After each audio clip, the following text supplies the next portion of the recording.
Hey there, everyone. Don Jacobson again. One of the things that's always interested me as a historian is the idea that history is actually presented to us in but one stream, most often the great man theory of history, in other words, the history of generals.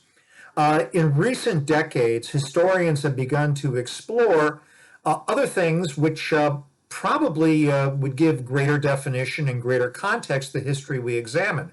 And that is what we call subaltern history, or the history of sergeants, if you will.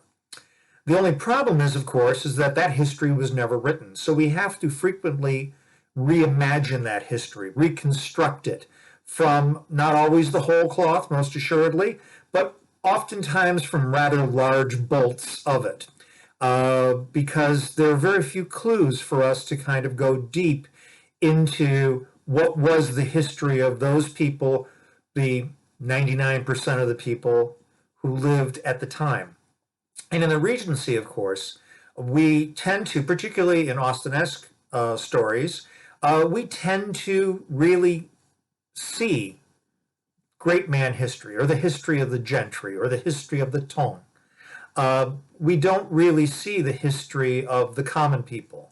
We don't see the history of the servants who fetch the salts or open the doors or bring the food.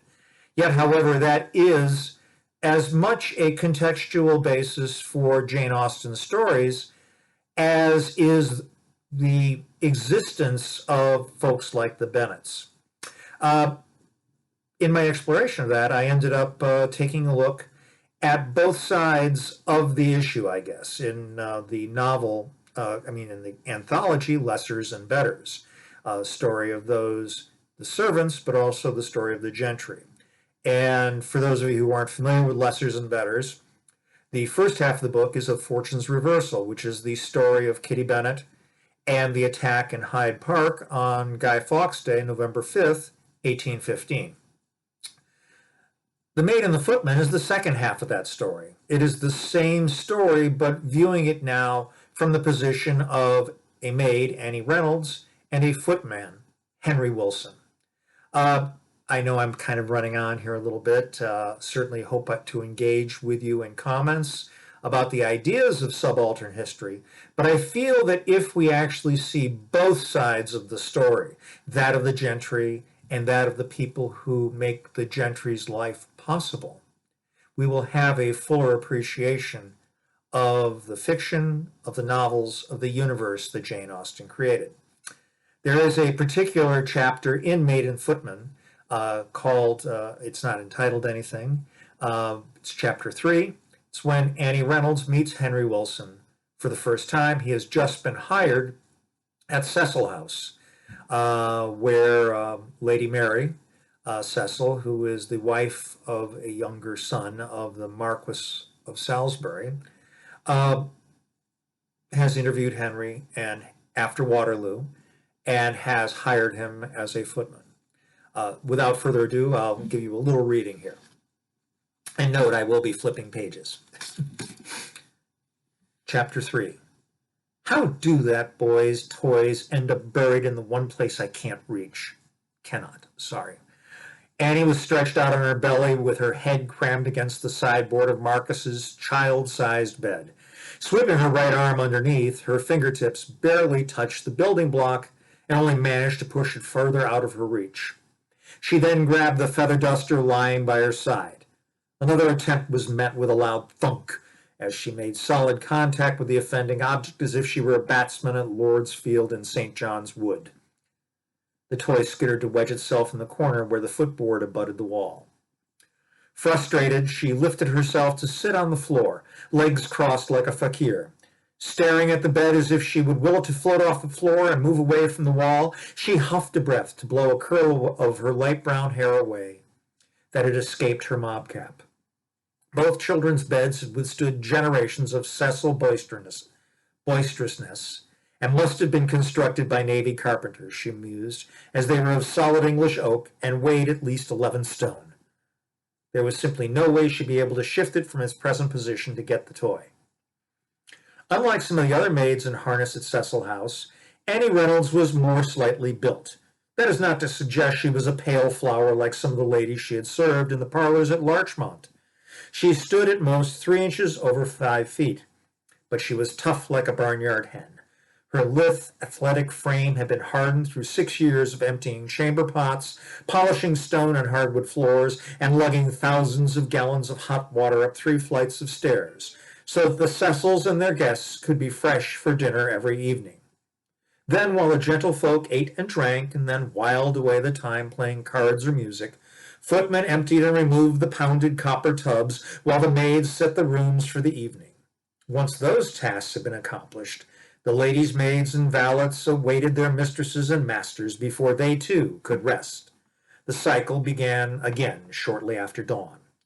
Staff had to make do with 1 bath a week at best. Even then, as a younger maid, Annie had to wait her turn at the tub. She would usually be one of the last to settle into the tepid, grayish water, pushing the soap scum aside, hoping to scrape off days of dried sweat. However, this sojourn at Cecil House was different, because Lady Mary and Lord Tom had brought relatively few of their Larchmont servants into town. Mr. and Mrs. Hastings had hired on several temporary maids and footmen. As a result, the Warwickshire household staff had precedence. The blessing of a relatively warm and clean bathwater could not be overestimated in Annie's eyes. When I have my own house, the first thing I will get is a bathtub, even an old hip bath, and leave it right in the kitchen next to the stove. I'd have a tub every night. Of course, my husband might demand his rights for first crack at the hot water. That would happen just once, believe me. Her thoughts were interrupted by the solution to her immediate problem. Hearing the clumping sounds of male footfalls mounting the back steps, Annie quickly stood and opened the servant's door to enlist the newcomer's help. Her first sight was the top of his head as he arrived on the landing 1 floor below. She noticed the light hair, bleached nearly white by years of exposure to the sun. Then his shoulders became visible as he rounded the bend in the stairwell. Clad in a faded regimental jacket, they were massive.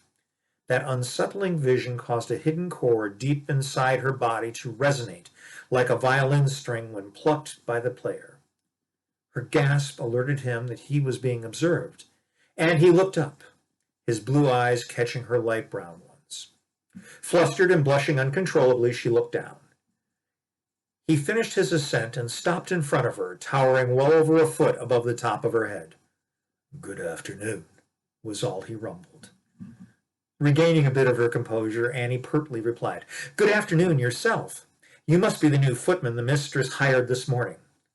Wilson was, by nature, a cautious man, hiding his true intentions behind his sergeant's mask, which, when combined with his size, usually frightened away unwelcome approaches. But this little woman shook him to his core. Her eyes are remarkable. I have never seen a color like that. They are brown, to be sure, but they look like caramel. A man could get stuck there and never want to escape.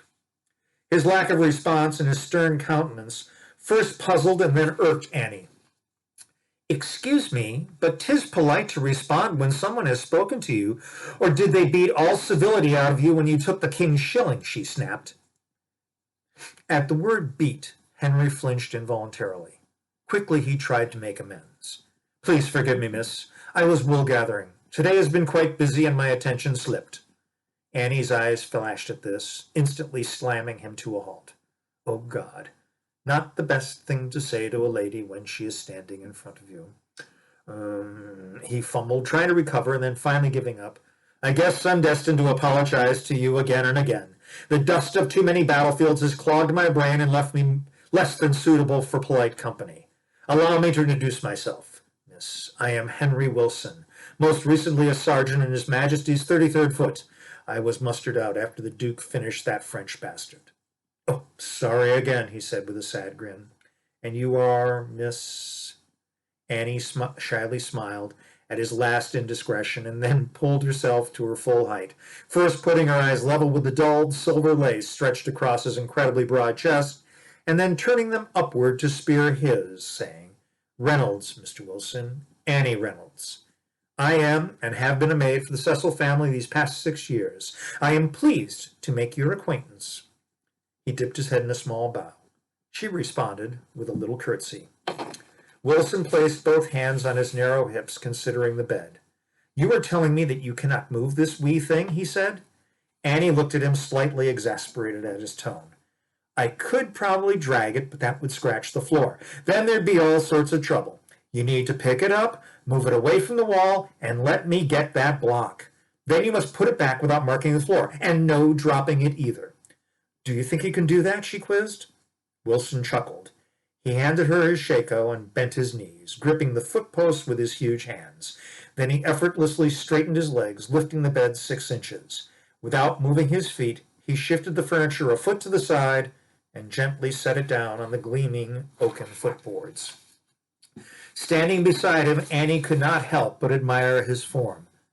His pantaloons may be looser than what gentlemen wear, but they do little to hide those incredible thighs. How they move just now!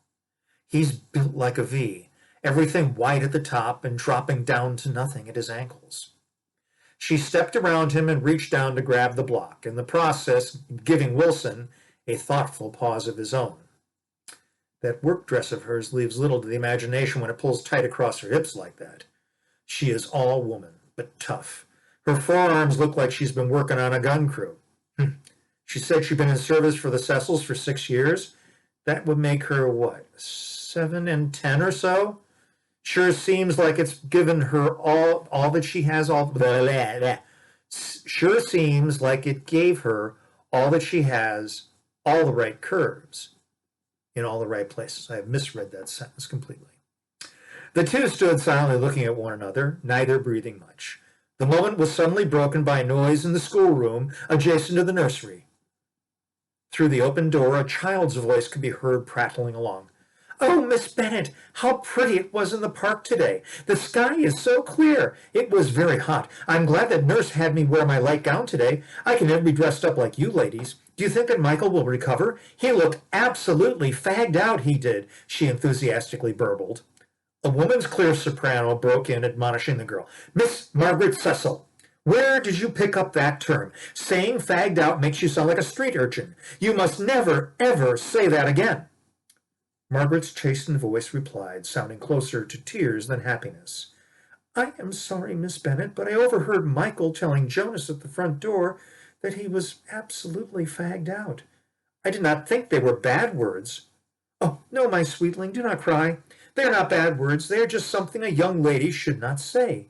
Your mamma and papa would be shocked, I doubt. I would be shocked. I doubt if either of them has ever said that, because people like your family only use the best words. Now, which words would better express your concern about Michael?" The youngster paused. Then she answered by saying, "Well, he was walking slowly behind us, and his face was red. I remember that because we had to slow down so he could keep up. I think I should have said Michael was quite tired." Miss Bennet's voice beamed. "Excellent, Margaret. You see, when you use all the words in the King's English, you can express yourself elegantly. Now please settle yourself so that you may take a brief rest before we join your mamma for tea." Henry and Annie looked quickly at one another. He quietly picked up the bed once again and returned it to its original position. Then with a nod, he moved away from her, his booted feet barely whispering across the floor, and stepped back into the stairwell. Annie gently closed the door and began humming a happy tune to alert the others that she was in the nursery. I hope you enjoyed this.